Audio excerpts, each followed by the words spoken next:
Hello, welcome to this little video, CMI Assignment 704, Developing Organizational Strategy, and we are moving on to Assessment Criteria 2.1. Okay, so this moves the focus of the assignment to something a bit more practical. So we have to develop an organizational strategy to achieve a business objective. But what we have to just make sure that we do with this one is ensure it's a strategic business objective, not something too straightforward or operational, because ultimately, if it's something that you already know how to do or you've done it before, it probably sits more in that operational domain. So, if you've already got a guiding, clear policy for how you achieve it, or you know exactly what you need to do to get there, that's probably not quite the focus that this assignment is asking us to get to, very much following on from the previous conversations about what is strategy and different ways of formulating it. So just some thoughts really from my perspective, what makes a strategic objective over a operational one? Well, again, so I've got four ideas, I guess, here. So the first is about it being complex.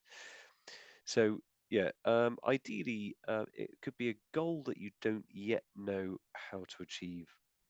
So something really difficult that you haven't done before and that you know will require some error. It's likely that you'll make mistakes along the way because of the complexity of the challenge. Yeah, so something difficult, not something that you can do in a fairly straightforward way. The next point there is novel. So it's ideally something quite new, not necessarily new to the world, but certainly new to the organization. So to qualify as being strategic, it should be something that the business or the organization that you're part of hasn't attempted to do before. So hence will require some creativity, some innovation, experimentation, that type of thing.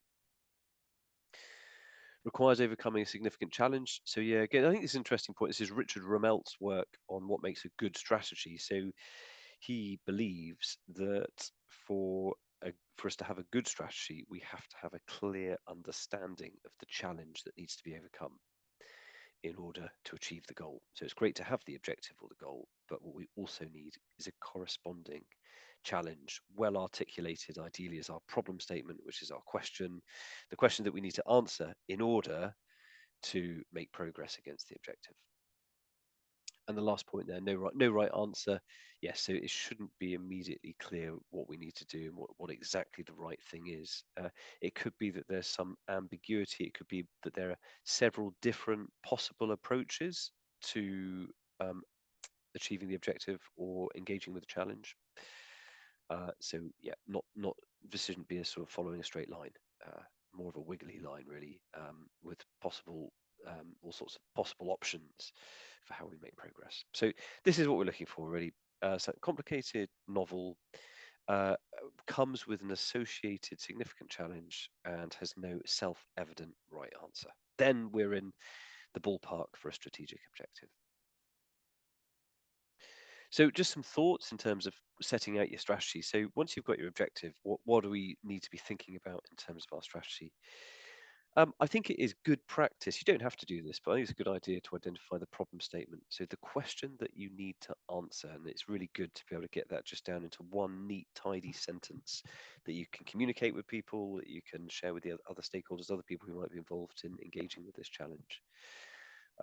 If it is strategic in nature, it's likely that different people will need to be involved. What a problem statement gives you is, in one clear sentence, the nature of the challenge that needs to be overcome. How do we double the size of the business? How do we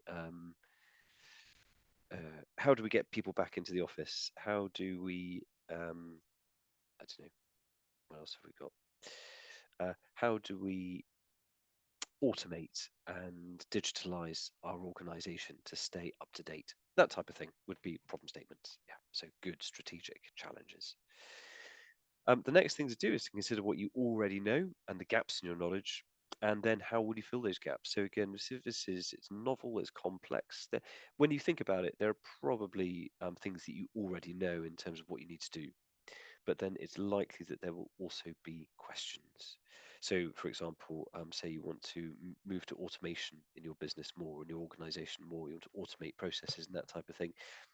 Straight away, one question might be, well, what technologies exist to help you to automate? How expensive are they? These would be gaps in the knowledge that are worth identifying at this stage. List your key stakeholders and how you will influence them. I'm not covering it in this little video actually, but one thing to look at here is something like the Mendeley matrix, which is one of those 4-box grids, and it looks at the interest of your stakeholders and how influential they are. And if you have people who are super influential but not necessarily very engaged or interested, then those are the people we might need to get on their case and work out how to get them interested in what we're trying to accomplish. Undertake a SWOT or PESTEL analysis about your current position. That's always a really good thing to do. Where are we now? So in relation to our objective, where it is that we're trying to get to, what's our current situation? And from that, what opportunities and threats do we need to be aware of? And then from all of that, identify the action plan. So what are you going to do to carry this forward? That links quite nicely into the last part of the assignment. So when you present, you lay out your strategy in the document for the assignment. If you have your objective, your problem statement, so the challenge that goes with the objective, your kind of knowledge analysis, your stakeholders, SWOT and a PESTEL, and an action plan, then we should be pretty much good to go. I reckon that covers the bases. Alternatively, another thing that you can do, there are lots of ways of doing this and lots of alternatives. This one here is Kotter's 8 steps as a change framework. Follow a framework. So if there's so for example, if you have a strategy that you're developing is change orientated, you could potentially use something like Kotter's 8 steps to structure the assignment. It's likely that most strategies will incorporate a degree of change, so this could be a good option as well. So if you have a look at Kotter's 8 steps, it's a little bit old-fashioned, it's a bit autocratic and a bit top-down, but nonetheless it does provide a good framework. And again, you don't have to use them all. If there are any that aren't relevant, you could strike them out, make it your own. But always a good idea to have a framework to structure your points, as far as that's helpful. All right, so there we go. That is, I think that's 2.1. So really a real world strategy that you're absolutely part of. You don't necessarily need to be leading it, but I would say engaging with it and contributing to it in a significant way. Identify your objective, make sure it's a good strategic objective, lay out your plan, your approach to achieve that objective using the subheadings here, or a framework if you're choosing, and that will be a good response, I think. Thank you very much. Hope that's been a helpful little video. The last one is to follow.